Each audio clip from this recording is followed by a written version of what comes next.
10 WWE gimmicks that were given as a punishment. Number 10. Dusty Rhodes. And WWE signing Dusty Rhodes in the late 80s was a huge deal. Rhodes was without a doubt one of the biggest names in pro wrestling, and he was a household name that would have reignited the main event scene in WWE. And it was Vince McMahon who decided to assign Rhodes the gimmick of the common man who would wear cartoonish black and yellow polka dots. This was a baffling move, and it was theorized by fans as well as other wrestling personalities that McMahon didn't care that he had a name like Rhodes on his roster. All he wanted to do was humiliate him. According to Jim Ross on his podcast, he firmly believes that the gimmick was a rib. I think it was a rib. I have a hard time being able to defend that it wasn't. And I think Dusty was a key player with the competition, and without calling out the competition, without doing any billionaire Ted skits as we saw later on, I think it was a subtle way to throw a little shade on Dusty because he was a top babyface, the booker, and the owner's right-hand man. This backwards booking was highly detrimental to Rhodes' success in WWE, and it was yet another example of McMahon putting his own malicious motives at the forefront.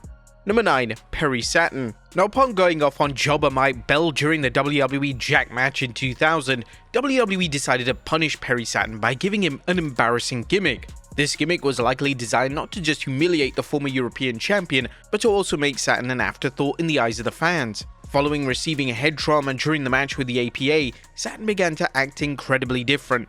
He'd become more eccentric and he'd fall in love with a mop known as Moppy. Whilst it sounds totally ridiculous, it somehow managed to get Saturn over, as the fans loved how ridiculous the whole character was. Whilst intended to fail due to the positive fan reception, WWE had no choice but to give Saturn a mini push, and he even received a pay-per-view match at the 2001 Unforgiven pay-per-view against Raven. Number 8. R-Truth. R-Truth is prone to excelling in any gimmick WWE gives him, and in 2011 when R-Truth decided to smoke during an episode of Raw in the UK, Vince McMahon decided to give him a new gimmick that would act as a punishment. The new gimmick would see R-Truth having an imaginary friend known as Little Jimmy. In typical Truth fashion, although the gimmick was designed to flop and humiliate him, it did the complete opposite. Truth made it work and it managed to enhance his already riveting heel persona. This was simply a testament to Truth's abilities, and there's a reason that Truth has been cemented in the main role on TV since 2008. Number 7. Ricky the Dragon Steamboat. WrestleMania 3 saw Ricky Steamboat steal the show alongside Randy Savage, yet despite Steamboat walking out of the match as new Intercontinental Champion, his reign would be short-lived. Steamboat would ask for time off to be with his newborn child, and in typical Vince McMahon fashion, he held this against Steamboat for the rest of his career. McMahon wanted the Intercontinental Champion that could tour, so he decided to have him drop the title to the Honky Tonk Man. When Steamboat returned, he was treated much differently by McMahon, and when he had another run in the company in 1991, he was simply referred to as The Dragon, and WWE would bizarrely act as if The Dragon was this new character that fans had never seen before. The Dragon gimmick was without a doubt a direct punishment, although WWE executives such as Bruce Pritchard like to claim that the gimmick was designed to reintroduce the fans to Steamboat. This is clearly utter nonsense. A guy like Ricky Steamboat didn't need a gimmick like this. Number 6. Mickie James. Revolving a wrestling character around their weight is never a good idea, and in 2009, WWE came up with the insane idea of branding Mickie James as Piggy James. The angle featured the villainous duo of LayCool poking fun at James's weight, and despite the fan reception to the angle being extremely low, WWE persisted with the angle for months. It's widely believed that the character acted as a direct punishment for James and John Cena's relationship coming to an end, and this was just incredibly petty behavior from WWE management. According to James during an interview on the Ring the Bella podcast, the storyline was an extremely hard storyline to deliver. It was hard at the moment, and I think it was hard for everyone in order to do it. There would be times like, oh, I think this might be a little too far, but I will say the end goal was to get Michelle and Layla over as monster heels, and as big heels, and I think I was very successful in that retrospect. I think that for that generation of people, especially now with speaking out and anti-bullying, it's given people the power of their voice because words are so powerful. Extra criticism was directed towards WWE as they were running the BA Star anti-bullying campaign at the time, and it was seen by many as total hypocrisy. Number 5. D'Lo Brown. D'Lo Brown was one of the most underrated stars of the Attitude Era, yet as the era went on, he was moved dramatically down the card. By mid-2000, WWE had no interest in featuring Brown in major roles on TV, and despite this, they decided to give Brown a new gimmick which completely annihilated his credibility, and the gimmick was so atrocious that it destroyed any chance that Brown had to move back up the card. That gimmick in question would see Brown join forces with Chaz in a tag team known as Lowdown. The tag team was the definition of mid, and they even had Tiger Ali Singh join in the team to become their manager. The tag team would come down in a Punjabi-like attire and Sikh turbans, and the motives behind Brown's gimmick change were never really fully explored on television. Unfortunately, Brown classes the gimmick as the lowest point of his career, which is completely understandable. Number 4. Shelton Benjamin. In late 2005, a report surfaced online that Shelton Benjamin had backstage heat. An extract from the initial 2005 report from WrestleZone reads, "One source within WWE says that Shelton Benjamin's string of losses over the past few months was punishment for behavior directed at a veteran road agent. The Torch newsletter described the behavior as a blatant negative and disrespectful attitude shown toward at least one veteran road agent. In a move that clearly wasn't a coincidence, just a matter of weeks after this report surfaced, Benjamin was giving a new gimmick where his mama would become an on-air character. This gimmick was comedic in nature, and it didn't exactly make Benjamin look great during the early stages. And in a weird twist of fate, the gimmick managed to get over as Benjamin and the Mama character connected to the fans, and it actually managed to enhance the matches of Benjamin, as there was now no more sports entertainment elements to his presentation. Benjamin would even receive a substantial push with the gimmick, which culminated him in winning the Intercontinental title from Ric Flair on Raw in early 2006.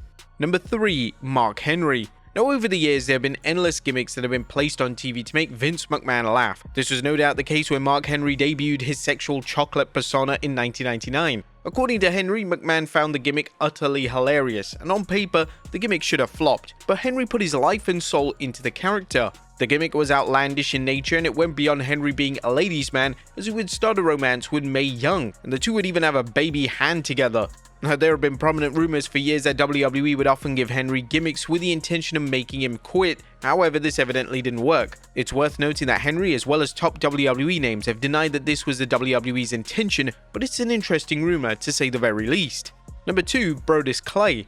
During vignettes promoting Brodus Clay's return to television, it seemed like Clay was going to be given a monster push with his serious, legitimate character. However, when Clay debuted on TV with a dancing gimmick, fans were collectively speechless. Clay would now be known as the Funkasaurus, and this character descended from Planet Funk on a mission to move booties and mash bodies. Now, the issue with the gimmick was that it had a short shelf life. Dancing gimmicks can only get wrestlers so far, and this was the case here. With that being said, WWE committed a ton of resources to the character, and they even gave the Planet Funk resident a big segment at Wrestlemania 28. Speaking to Robbie E., the former WWE star stated that Triple H wanted him to be the next big top heel in WWE, but it was McMahon who wanted him to be a comedic character. Triple H had me ready to be his next big heel. He had no desire to do the Funkasaurus thing. The old man Vince McMahon thought I was funny, and somehow being funny in the locker room equates to dancing in the ring. Was I disappointed? I knew Funkasaurus wasn't winning the World Championship, but I knew Brodus Clay could have. I knew that my role wasn't going to be the guy that got the party started or kept him in the seats like Junkyard Dog or even Dusty Rhodes himself, which he claimed I was being punished for his sins. It was always one of my favorite lines, because you're mine, you're being punished for my sins.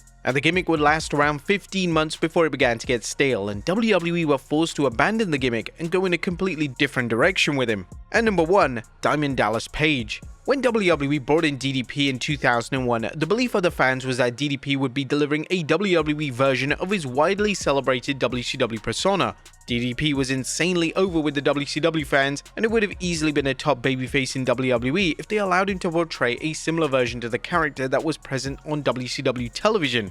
Unfortunately, WWE had other ideas, as they decided to debut DDP as a villainous stalker. You begin to stalk The Undertaker's wife, and this gimmick was destined to crash and burn, as nobody wanted to see DDP in such a sinister and chilling role. Could this gimmick have worked if it had been a different wrestler? Well, possibly, but the nature of the gimmick is hard to develop, as it's basically a dead-end character that's hard to recover from. DDP struggled greatly when the feud with The Undertaker came to an end, and his subsequent gimmick struggled to take off, as his stock had dropped to such an all-time low that the fans now saw him as a lower-card talent. According to DDP during an interview with Inside the Ropes, accepting the gimmick was both the worst and best thing he ever did in his career. When I tell you it was the worst decision I made and the best decision I ever made in my life, I don't say anything. What I should have said was, it's a great idea for someone else. When you want to do the People's Champion versus the People's Champion, call me. If I walk out there, get in an elevator, I'm not going to make it to the airport. You would have called me back and brought me right back in. I didn't do that. Why is this the best decision? Why was it the best decision? It made me a much smarter businessman.